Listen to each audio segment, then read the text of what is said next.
Right then, our featured team this weekend are BAR, and they've had a pretty difficult time as well with Jensen Button relegated those 10 places on the grid, and yesterday Takuma Sato had a nasty crash in practice too.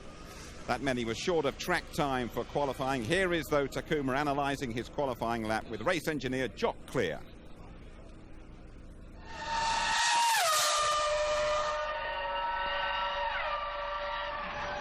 Okay, Taku, I think it's probably worth our while just going through the lap on video, and if there's anything on the data that comes up, then we can go out once it started from the beginning of the lap.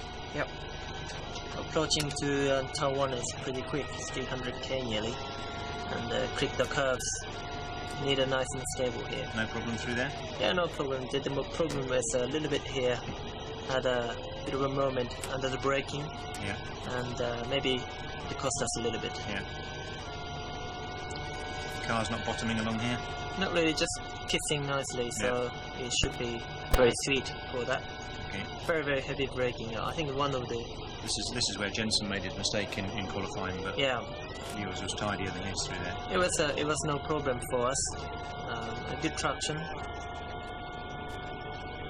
Approaching a bit tricky bits. It was you got a good exit from here. You and Jensen are equal quickest with the Ferraris through this speed trap, so we obviously get a good exit. Yeah, the car's got a good traction here.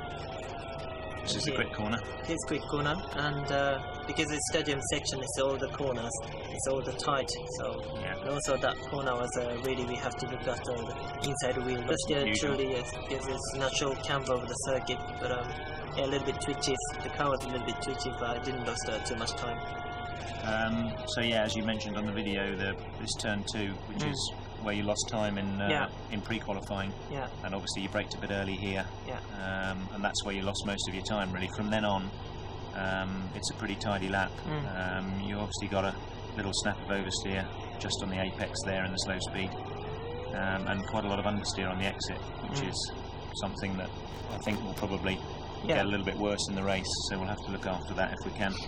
And here, normally you've had understeer through these last 2 corners, but you've got a little snap of oversteer, I think just as you come on the power. Yeah, trying to get on good grip over there. Obviously, it happened to the turn 2.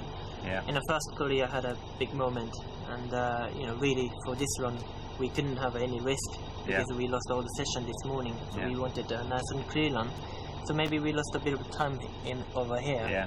The car was quite stable to the run. Obviously, last stadium section, you have to feel the cars a little bit. I mean, you can see we're getting more understeer towards the end of the lap, so presumably a little bit of graining on the tyres or whatever. But no, I think generally speaking, from what we're looking at there, it is certainly a very raceable car. So I think we can have a strong race. It's very, very, very positive. Even it's a little minimum understeer, we had was given us quite big confidence.